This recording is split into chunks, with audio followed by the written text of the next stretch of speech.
안녕하세요. 저는 30대 후반의 여자입니다. 인생을 살다 보면 내가 쌓아왔던 모든 것을 송두리째 흔들어버리는 악연을 만나기도 하죠.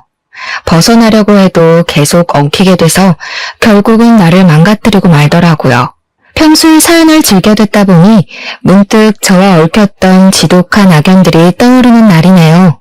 지금 생각해봐도 기가 막히지만 다 털어놓으면 후련해지지 않을까 하는 마음으로 제 이야기를 시작해볼게요.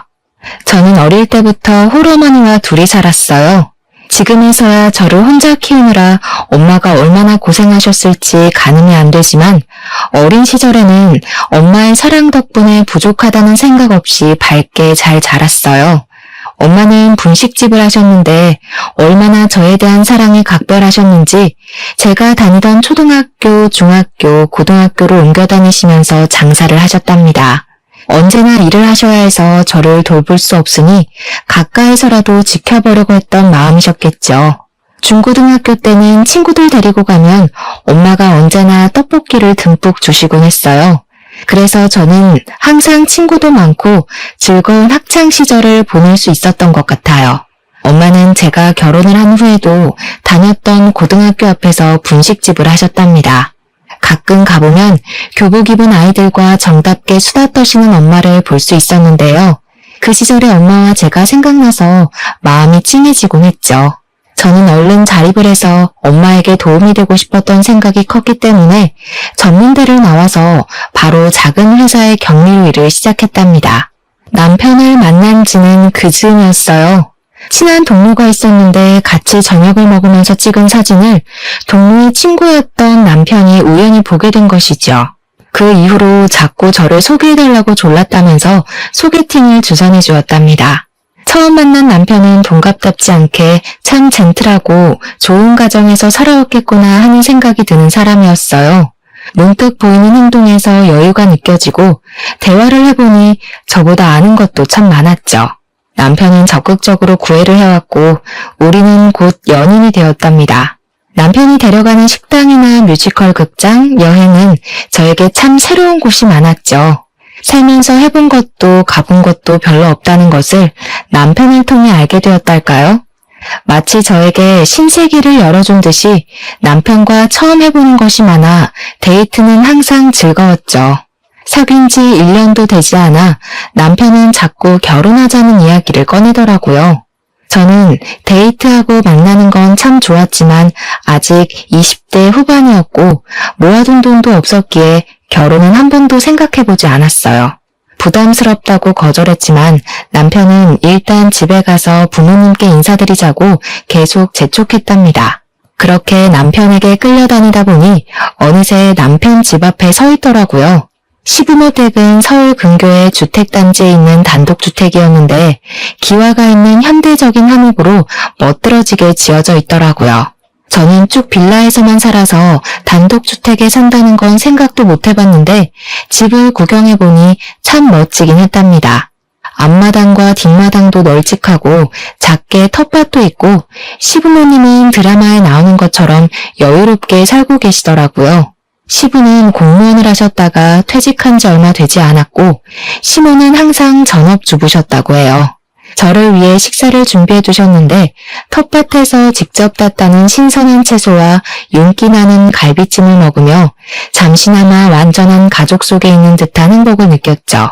그런데 남편은 부모님께 저에 대해 아무 말도 하지 않았던 모양이에요.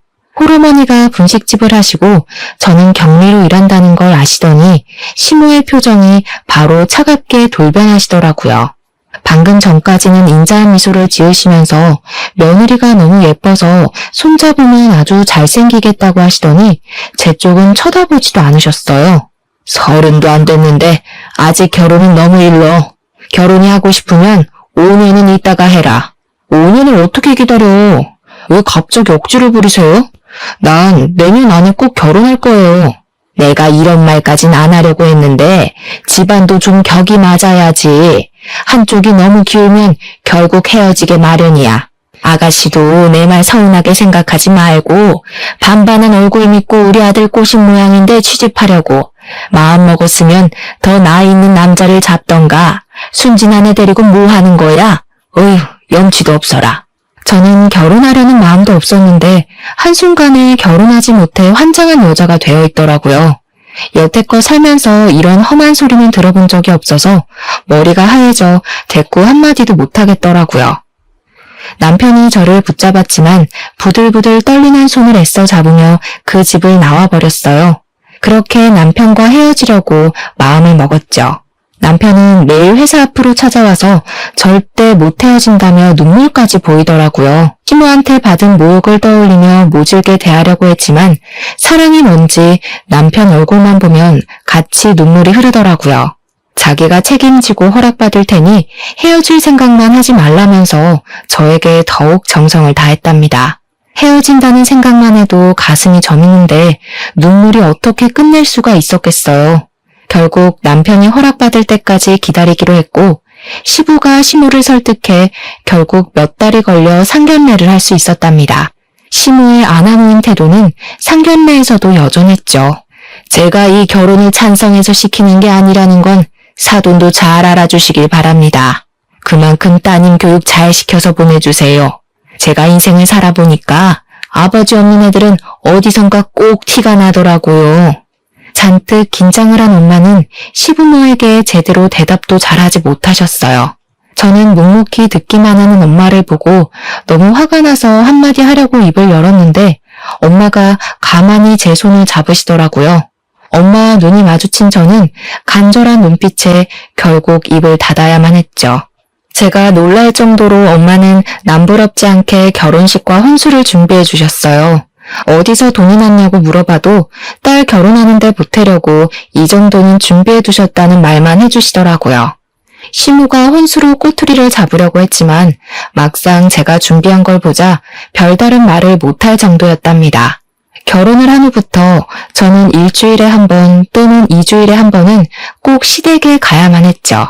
시모는 저를 그렇게 못마땅해 하시면서도 주말마다 저를 불러댔어요. 집안의 가풍을 배우고 집안 살림을 배워야 한다는 이유로 말이죠. 평일에 직장을 다니니까 주말에 간절히 쉬고 싶었지만 시모에게 잘 보이고 싶은 마음으로 꼬박꼬박 시댁으로 가서 알려주는 대로 반찬을 배우고 집 청소까지 했답니다.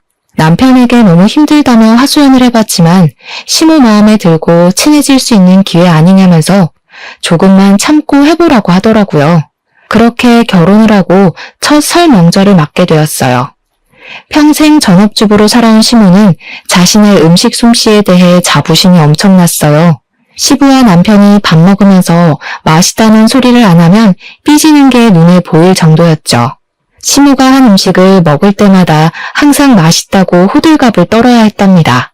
엄마와 둘이서 살아서 저는 명절을 항상 간소하게 지내곤 했는데 시댁에 와서 이렇게 명절에 음식을 많이 할 수 있다는 걸 처음 알았네요.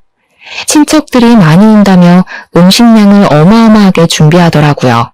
3시간을 꼼짝 못하고 전을 부치는데 허리가 끊어질 것 같았죠. 음식 하나 할 때마다 앞으로 제가 할 일이니 똑바로 보고 배우라며 얼마나 무섭게 다그치는지 다음 명절이 벌써 걱정될 정도였답니다. 새벽부터 이른 저녁까지 시모와 꼬박 음식을 했는데 기절할 것 같이 힘들었어요. 시부와 남편은 손 하나 까딱하지 않고 텔레비전을 보고 있는데 제 눈치를 본 남편이 어슬렁거리며 주방에 들어왔다가 시모에게 내쫓기더라고요.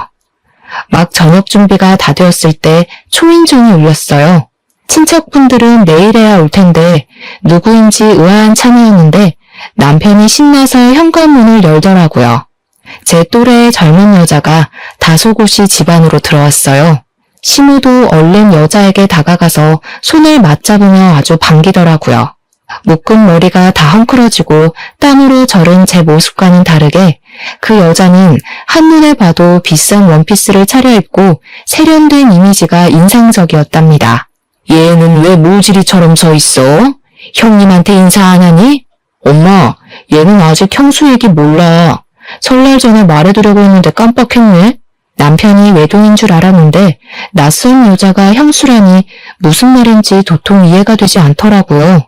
사실 내가 형이 있었는데 우리 결혼하기 2년 전에 교통사고로 죽었거든. 이분은 형수님이고 형하고는 사별했지만 우리 집하고는 어릴 적부터 아는 사이라 명절 땐 꼭 부모님 뵈러 오지. 반가워요. 결혼식도 못 가보고 이렇게 처음 만나네요. 앞으로 종종 만날 테니 우리 친하게 지내요. 나보다 1살 어리다고 하지 않았어? 형님이라는 여자가 남편을 돌아보며 반말로 물어보는데 정말 아주 오래전부터 스스럼 없이 지낸 것 같은 분위기를 풍기더라고요. 1살 차이밖에 안 나는데 어쩜 둘이 이렇게 차이가 많이 나는지. 우리 혜정이는 변호사야. 그것도 아주 대형 로펌에서 일해. 내가 우리 며느리 자랑하는 재미로 살아요. 시모가 저렇게 다정하게 말할 수 있는 사람이란 걸 처음 알았던 순간이었죠. 아들과는 사별했는데 아직도 며느리라고 살갑게 부르니 제 입장에선 좀 이상하게 느껴졌는데요. 어릴 때부터 집안끼리 친했던 사이라니 그럴 수도 있겠다고 생각하고 넘겼답니다. 다 함께 둘러앉아 저녁을 먹기 시작했는데 저를 빼고 화기애애하게 대화를 하더라고요. 저는 마치 없는 사람처럼 맨 끝에 앉아서 밥만 억지로 먹는데 얼마나 서운하던져. 시모는 형님 숟가락에 반찬까지 얹어주더라고요. 제가 어머님 밥 먹고 싶어서 집에 오는 거 아시죠? 유명한 식당 다 가봐도 어머님 솜씨 따라가는 데가 없어요. 근데 이 동태전은 동서가 한 거야? 어머니 맛이랑 좀 다른 것 같은데? 어쩜 우리 혜정이는 말도 이렇게 예쁘게 하는지 몰라. 맞아, 동태전은 제가 한 거야. 앞으로 제사도 도맡아 해야 되는데 솜씨가 없는 것 같아서 걱정이야. 동서가 아무리 잘한데도 어머니 솜씨는 못 따라가죠. 20년에도 안 될 것 같은데요. 어머니, 건강하셔야 돼요. 전 어머님 음식 오랫동안 먹고 싶어요. 그럼. 아무리 아파도 우리 혜정이 밥은 해줘야지. 그나저나 노병은 왜 또 보냈어? 저번에 해준 거 다 먹은 지도 얼마 안 됐는데. 두 사람의 대화를 들으니 민망해서 밥이 코로 들어가는지 입으로 들어가는지 모르겠더라고요. 며느리인 저보다도 서로 연락을 더 자주 하고 밖에서도 종종 만나는 것 같았답니다. 식사가 끝나고 거실에서 과일을 먹는데 네 사람만 아는 이야기를 하고 저는 또 투명인간이 된 것 같았죠. 저는 어색한 분위기를 참다 못해 부엌으로 가서 혼자 설거지를 했답니다. 주방 정리를 거의 끝냈을 때 형님이 가는 소리가 들리더라고요. 저는 마중을 하기 위해 현관문 쪽으로 발길을 옮겼죠. 형님이 명품 가방에서 흰 봉투를 꺼내 시모에게 건네주었어요. 시모가 손사래를 치면서도 한박 웃음을 짓더라고요. 저는 가시라고 꾸벅 인사를 했지만 제 쪽은 쳐다보지도 않고 나가버렸답니다. 이게 형님과의 첫 만남이었어요. 그 후로 설날과 추석 되면 어김없이 시댁에 찾아와서 얼굴을 봐야 했는데요. 저와 형님을 비교하는 시부모와 남편 때문에 명절이 다가오면 잠도 못 잘 정도로 저에겐 큰 스트레스였답니다. 저는 아이를 갖고 싶었지만 소식이 없어 늘 걱정이었고 매주 시댁에 가서 일을 하는 것도 너무 스트레스였어요. 남편에게 도와달라고 말해봐도 시큰둥한 반응만 돌아와 저는 점점 더 지쳐갔죠. 그렇게 스트레스 받을 거면 차라리 일을 그만둬. 몇 푼 벌지도 못하는데 때려치우고 어머니한테 살림이나 제대로 배워. 그렇게 결혼한 지 5년이란 시간이 흘렀지만 여전히 아기 소식은 없었고 시모는 저를 더욱 무시하고 구박했답니다. 넌 도대체 밥만 축내고 하는 게 뭐니? 남들은 아기도 순풍순풍 잘 만났더구먼. 우리 집 대를 끊을 작정이야? 이래서 집안에 사람이 잘 들어와야 돼. 집에서 놀면서 우리 아들 돈이나 써대고 잘하는 짓이다. 어느 날 엄마가 전화가 걸려왔죠. 제 처지가 너무 우울했기에 엄마한테 보여주지 않으려고 안부 전화를 한 지도 찾아간 지도 너무 오래되었더라고요. 결혼하고 나서 시어머니가 보내주지 않아서 명절에도 한 번도 찾아가 보지 못했어요. 엄마는 항상 이해한다고 너만 잘 지내면 된다고 말씀해 주셨지만 혼자서 명절을 보내시는 게 얼마나 쓸쓸하셨을까요? 엄마는 큰 종합병원 이름을 대시며 오늘 그 앞에서 좀 만나자고 하시더라고요. 병원이란 말에 제 가슴이 덜컥 내려앉았죠. 저는 허겁지겁 병원으로 달려갔는데 1층 정문 앞에서 환자복을 입고 계신 엄마가 보이더라고요. 떨리는 가슴을 부여잡고 천천히 엄마에게 다가갔는데 얼굴이 말도 안 되게 수척해졌고 한눈에 봐도 심각한 병에 걸렸다는 걸 알 수 있었죠. 엄마는 저한테 말도 하지 않고 혼자 검사도 다 받으셨더라고요. 이미 손 쓸 수 없을 정도로 전이가 되어 의사가 수술도 권하지 않았다는 폐암 말기였답니다. 저는 엄마를 부여잡고 하염없이 울었답니다. 제 팔 안에 들어온 엄마의 몸이 얼마나 야위었는지 안으면서도 어찌나 놀랐는지요. 왜 몸이 아픈데 나한테 말을 안 했어? 어떻게 혼자서 검사를 받을 생각을 해? 평소에 병원 접수도 혼자 못하면서. 몸 아픈 지 얼마 안 됐어. 기침 심하게 해도 감기인 줄 알았지. 진통제 먹으면 또 괜찮아지고 그러니까 별로 아픈 건 못 느꼈어. 그게 말이 돼? 어떻게 암이 다 퍼질 동안 아무 증상이 없을 수가 있어. 우리 당장 수술 날짜 잡자. 항암 치료도 해달라고 하고. 엄마는 아무 대답도 하지 않고 제 울음이 사라질 때까지 제 등을 두드려주시며 기다려주셨죠.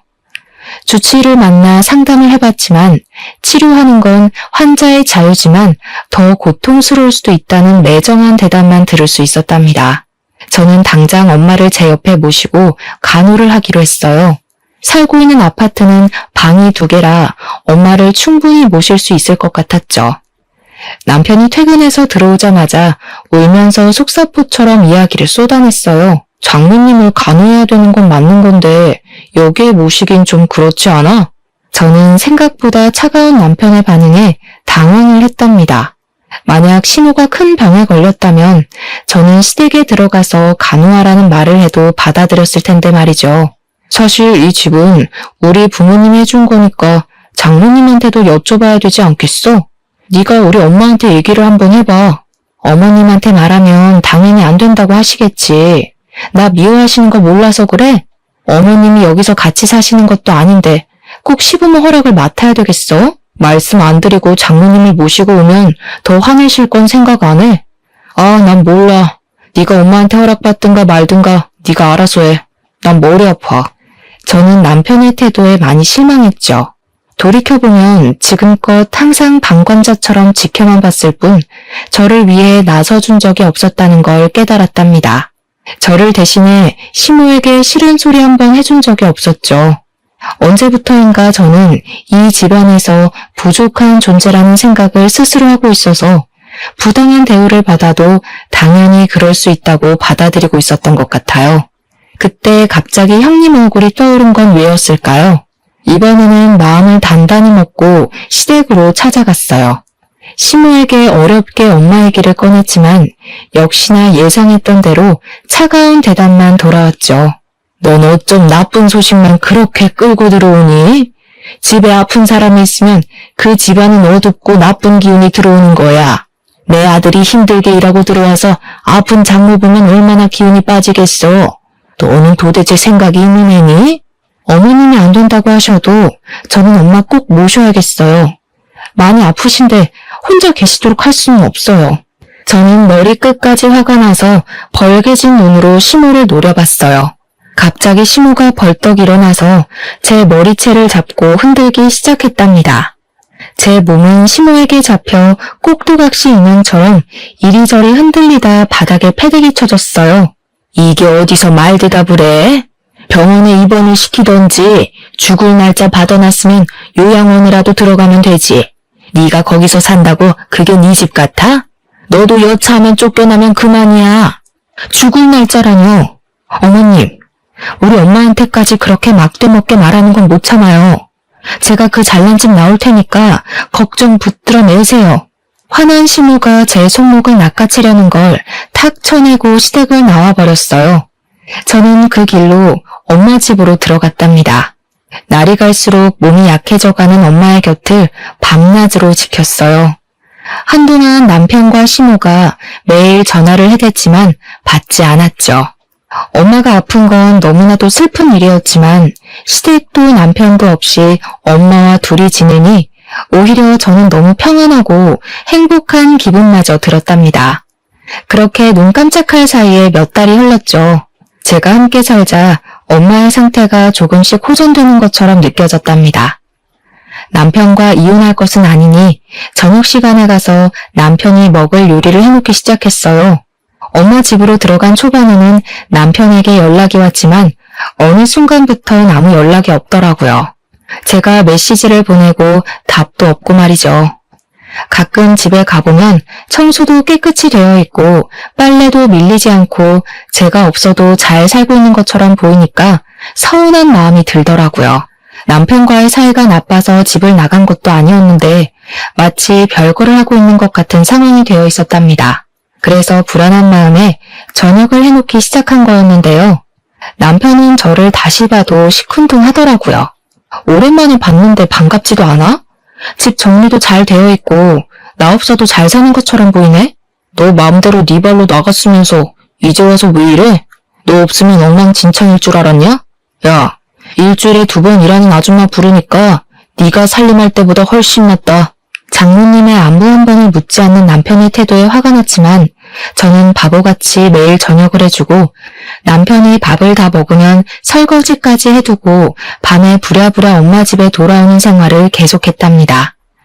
그렇게 지내던 어느 날 집에 가보니 남편이 평소보다 일찍 왔는지 거실 소파에서 자고 있더라고요. 한 손에는 핸드폰을 쥐고 있었는데 떨어질 것 같아서 살짝 손에서 뺐죠. 항상 비밀번호를 걸어두더니 그날따라 풀려 있더라고요. 화면을 언뜻 보니 빨간 하트가 있는 것 같아 남편 핸드폰을 다시 확인해봤어요. 메시지 창을 읽는데 손이 부들부들 떨려오기 시작했습니다. 자기와 하트로 시작해서 주고받은 메시지는 너무 보고 싶어 못 견디는 연인들의 대화였죠. 왜 이제야 남편이 제가 집에 없어도 그리 무신경했는지 전화조차 하지 않았는지 이해가 되었죠. 오히려 제 발로 집에서 나가주었으니 얼마나 고마워했을까요? 저는 세상 편안하게 자고 있는 남편의 얼굴을 째려보았답니다. 배신감으로 온몸에 힘이 빠지며 당장이라도 주저앉을 것 같더라고요. 저는 손이 하얗게 될 때까지 핸드폰을 꽉 쥐고 서 있다가 정신을 차리고 메시지 창을 캡처하기 시작했어요. 그리곤 얼른 제 핸드폰으로 옮기고 다시 남편 손에 쥐어주었죠. 잡았던 핸드폰이 바닥으로 툭 떨어지자 남편이 화들짝 놀라며 깨더라고요. 저는 방금 들어온 척하며 주방으로 들어갔죠. 요리를 하는 동안 머리가 쿵쿵 울리고 정신을 못 차리겠더라고요. 남편이 밥 먹는 모습을 멍하니 보고 있다가 더 있으면 참지 못하고 말을 꺼낼 것 같아 얼른 집을 나와버렸답니다. 엄마 집에 가는 길에 어찌나 눈물이 흐르던지요. 저는 비참한 결혼 생활을 정리하고 엄마를 모시며 살기로 결심했어요. 남편의 외도와 이혼에 대해 인터넷 검색을 하며 증거를 모으기로 했죠. 얼마 지나지 않아 엄마의 상태는 급격하게 나빠지기 시작했어요. 저는 매일을 조마조마한 마음으로 엄마를 간호했답니다. 침대에 누워 계시던 엄마가 저를 부르시더라고요. 엄마의 손에는 종이 한 장이 들려 있었어요. 엄마는 저에게 종이를 넘겨주셨어요. 그건 보험 증서였는데 수익자가 저로 되어 있더라고요. 사망보험금이 5억? 엄마, 이게 뭐야? 이거 들어놓고 죽을 날만 기다리고 살았어? 나한테 이거 주면 내가 좋다고 감사하다고 받을 줄 알았어? 너 어렸을 때부터 부었던 거야. 엄마가 너한테 제대로 해준 것도 없잖아. 좋은 대학을 보내주지도 못했고 하고 싶은 거 다 해주지도 못했고. 나 이런 거 필요 없어. 내가 바라는 건 엄마가 내 옆에 오래 있는 거야. 이딴 돈 엄마가 살 수 있다면 내가 엄마한테 줄게. 엄마가 없으면 이게 무슨 소용이야? 네가 시집가서 얼마나 힘들게 사는지 엄마가 다 알아. 알면서 도와주지도 못하고 사돈한테 한 소리 제대로 하지도 못했어. 이렇게 못난 엄마, 네가 용서해줘. 엄마 가면 이 돈으로 너 하고 싶은 거 하면서 훨훨 날아가 살아. 넌 누가 뭐래도 세상 제일 소중한 내 딸이야. 저는 피를 토하는 심정으로 엄마 무릎에 고개를 묻고 통곡을 했죠. 저와 엄마는 오랫동안 함께 껴안고 뜨거운 눈물을 흘렸답니다. 엄마는 마지막이 곧 올 거라는 걸 알고 계셨던 걸까요? 얼마 지나지 않아 엄마는 숨을 거두고 말았습니다. 남편에게 바로 연락을 했지만 중요한 회의가 있다며 제가 장례 준비를 다 마친 뒤늦은 저녁에서야 왔더라고요. 가뜩이나 횡한 장례식장에 저 혼자 상주로 앉아있는데 돌아가신 엄마를 끝까지 걱정시키는 것 같아 면목이 없었답니다. 시부는 장례식장에 왔지만 시모는 오지도 않았죠. 알고 보니 친목계 여행 일정이 잡혀 있어서 지방으로 여행을 갔다더라고요. 끝까지 저와 엄마를 업신여기는 남편과 시모의 행동으로 인해 저는 이혼에 대한 결심을 더더욱 굳히게 되었어요. 장례식이 끝난 뒤 저는 다시 집으로 들어갔죠. 바람 피우는 걸 제가 알고 있다는 사실을 모르는 남편은 뭐하러 집에 들어오냐며 비아냥거리더라고요. 그날부터 저는 외도 증거를 찾기 위해서 집안과 남편의 옷을 뒤져봤지만 별다른 건 나오지 않았어요. 남편의 컴퓨터를 보려고 했지만 비밀번호가 걸려 있어 살펴볼 수도 없었습니다. 저는 남편이 자고 있는 밤에 몰래 나와 자동차의 블랙박스를 확인해봤는데 역시나 여자가 차에 타고 남편과 노닥거리는 음성을 찾을 수 있었어요. 목소리만 들어서는 누군지 알 수는 없었죠. 저는 그렇게 증거를 하나씩 찾아 나갔답니다. 그리고 엄마의 유언대로 저는 홀로 서기를 준비하기 시작했죠. 엄마가 남겨주신 5억의 보험금을 받아서 어떻게 써야 할지 고민을 했어요. 엄마의 목숨과 바꾼 귀한 돈인데 함부로 쓰고 싶지 않았어요. 저는 오랫동안 봐두었던 아파트 한 채를 사게 되었죠. 지금 살고 있는 동네에서 멀지 않은 곳인데 유명한 학군인지라 인기가 많은 동네고 아이 키우기도 좋은 환경이라 남편에게 그 아파트로 이사 가자고 말해본 적이 있었어요. 남편은 부동산에 대해 알지도 못하면서 몇 억씩 하는 아파트를 함부로 투자하냐고 저한테 핀잔을 주었거든요. 저는 운이 좋게도 바로 세입자를 받아서 다달이 큰 수익을 낼 수 있었답니다. 그러는 사이 추석이 돌아왔고 저는 아프다는 핑계를 대고 시댁에 가지 않았죠. 시모가 남편에게 전화해서 아프든 말든 끌고 오라는 소리가 수화기 밖으로 쩌렁쩌렁 들리더라고요. 그러거나 말거나 침대에 누워 이불을 푹 눌러쓰고 꼼짝도 하지 않았답니다. 명절에 안 가다니 너 제정신이야? 엄마가 장 다 봤는데 혼자 어떻게 하시냐고 난리야. 장모님 아프실 때 우리 엄마가 얼마나 네 편의를 봐줬냐? 이제 며느리 도리 제대로 해야 될 거 아냐? 우리 엄마 아프실 때도 설날에 가서 내가 음식 다 한 거 잊었어? 무슨 편의를 봐줬는데? 뭐 원래 이틀 자고 와야 되는데 음식만 해놓고 밤에 엄마한테 가게 해준 거? 그거 고마워라고? 어머니 죽고 못하는 며느리 또 있으시잖아. 형님한테 와서 같이 하자고 하지 왜? 야, 너 말 그따위로 할래? 형수가 어떻게 일을 해? 큰일하는 변호사가 너처럼 한가하냐? 그렇게 바쁜데 어쩜 명절 때 밥 먹을 시간 딱 맞춰서 온대? 네가 몇 시에 오라고 시간 정해주니? 그만 안 해? 형수랑 너랑 급이 같아? 형수는 네가 그렇게 말할 수 있는 사람이 아니야. 말 조심해. 가기 싫으면 가지 마. 나중에 엄마한테 혼나고 울고불고 후회하지나 마. 남편은 문을 쾅 닫고 나가버렸답니다. 남편이 속으로 저와 형수를 어떻게 생각하고 있는지 잘 알 수 있었죠. 너무 황당하고 서러워서 엄마가 너무나도 보고 싶어 눈물이 났답니다. 남편은 연락 한 번 없이 3일 동안 시댁에서 명절을 지내고 돌아왔어요.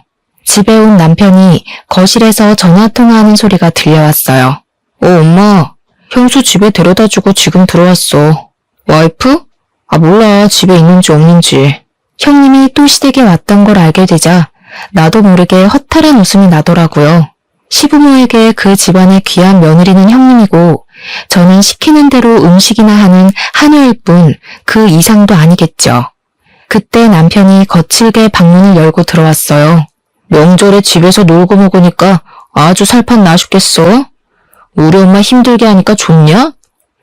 나 진짜 아프다니까 왜 안 믿어줘.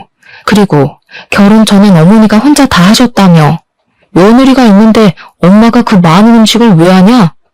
너무 힘들어하셔서 시장 가서 다 사다 먹었다. 형수가 유명한 떡집에서 송편을 사왔는데 네가 하는 것보다 훨씬 맛있더라. 예전에 시모와 장보러 시장에 갔다가 전집을 지나친 적이 있었는데요. 음식을 사다 먹는 건 조상님에 대한 예의가 아니고 남이 한 거에 뭐가 들었을지 알고 사 먹냐고 하더니 이번엔 어떻게 다 사먹었을까요? 떡집에서 사먹는 송편은 못 쓴다며 매년 추석 때만 되면 뒷마당에서 뜨거운 가을볕 아래 찜기 한가득 송편을 올리던 제 모습이 떠올라 가슴이 쓰려왔답니다. 그 후로 남편의 핸드폰을 다시 살펴볼 기회는 없었지만 눈치를 보아하니 아직도 그 여자를 만나고 있는 건 확실해 보였죠. 저는 전문 변호사에게 이혼 상담도 받아보며 착실히 준비를 해갔답니다. 아직 상대가 누군지도 모르고 사진 같은 결정적인 증거를 찾지 못해 섣불게 움직일 수는 없는 상태였죠. 하지만 통장으로 꼬박꼬박 월세가 들어와 쌓이니 알게 모르게 든든하고 자신감이 생기더라고요. 게다가 무심코 시세를 확인해보니 제가 산 아파트가 2억이나 올라 있었답니다. 제 마음이 든든하니 남편이 매일 비아냥거리고 짜증을 내도 아무렇지도 않게 넘길 수 있었죠. 이윽고 찬바람이 불기 시작하더니 김장철이 다가왔죠. 시모는 김치에 대한 집착이 엄청났는데 자기가 담근 김치가 엄청 맛있다고 생각한답니다.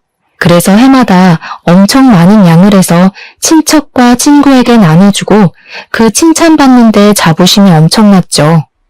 추운 날씨에 시댁 앞마당에서 몇백 포기의 배추를 절이고 무채를 써는 일을 저 혼자 해야 했기에 저는 결혼하고 나서부터 김치라면 학을 떼게 될 정도였죠. 그래서 이번엔 절대 나가지 않으려고 결심했는데 그걸 눈치챈 시모가 매일 전화가 오더라고요. 시모도 김치는 해야 하고 혼자 하기엔 엄두가 안 나니 처음으로 저에게 사근사근하게 대하더라고요. 요즘 몸은 어떠니? 이제 김장을 해야 되는데 오랜만에 집에 와야 되지 않겠어? 내가 너 힘들까봐 이번엔 절인 배추를 사다가 하려고 한단다. 양념만 바르면 금방 끝나지. 우리 이번엔 쉽게 하고 보쌈이나 만들어서 먹고 푹 쉬자. 어떠니? 시아버지도 너 오랫동안 못 봤다고 보고 싶다고 하시는구나. 이번엔 200포기도 안 하려고 한단다. 보쌈거리도 내가 다 사놓을 테니 이번 주 주말에 꼭 와라. 응? 남편도 이번에 안 가면 시무가 저를 쫓아낼 거라고 난리를 치는데 참 가소롭더라고요. 결정적인 증거를 잡을 때까지는 남편과 불화가 있으면 안 될 것 같아 마지막이라는 생각으로 시댁으로 향했답니다. 제가 온 것을 본 시무는 마치 덫에 빠진 생쥐 보듯 저를 가소롭게 바라보더라고요. 200포기도 안 한다더니 절이지도 않은 배추가 앞마당에 산더미처럼 쌓여 있었어요. 허리를 펴고 숙이는 걸 수백 번 반복하며 배추를 나르고 절이니 입에서 입김이 하얗게 나는데 몸은 땀범벅이 되었답니다. 제 인생의 마지막 김장이라고 이를 갈며 어둑어둑해질 때까지 김장을 했네요. 거의 마무리가 되고 옷이며 머리카락이며 고춧가루가 더덕더덕 붙은 채로 앞마당에 앉아 있었는데 초인종이 울리더라고요. 역시나 제 예감이 맞았죠. 일을 마치고 바로 온 듯한 형님이 정장 투피스를 멋들어지게 입고 들어오더라고요. 형님은 저를 한번 흘깃보곤 인사도 없이 집 앞으로 쏙 들어가 버리는 게 아니겠어요? 시부모와 남편이 반갑게 인사하는 소리가 시끌벅적하게 들리는 와중에 시모가 저에게 들어오라고 삑 소리를 지르더라고요. 그렇게 저만 빼고 화기애애한 저녁 식사가 시작되었죠. 형님은 법원에 가느라 점심도 제대로 못 먹었다면서 제가 한 보쌈과 김치를 야무지게 먹더라고요. 밥만 쑥 먹고는 형님은 일찍 가야겠다고 일어섰죠. 시모는 커다란 김치통에 김치를 담아 가져가라고 주고 형님은 시모에게 하얀 돈봉투를 쥐어주고는 바쁘게 나가더라고요. 남편이 김치통을 들어준다며 같이 나갔답니다. 식탁을 정리하는데 형님이 핸드폰을 두고 나갔더군요. 저는 얼른 핸드폰을 들고 차가 주차되어 있는 뒷마당으로 갔죠. 불빛이 없어 컴컴한데 옆에 나란히 있는 두 사람의 형체가 보이더군요.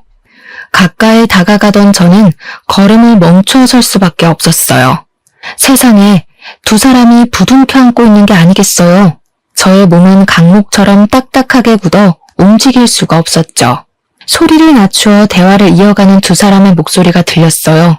어디선가 들었던 낯익은 목소리였어요. 바로 블랙박스에서 들었던 여자의 목소리였던 거였죠. 순간 누가 이마를 세게 때린 듯이 눈앞에서 불꽃이 번쩍하고 튀는 것 같더라고요.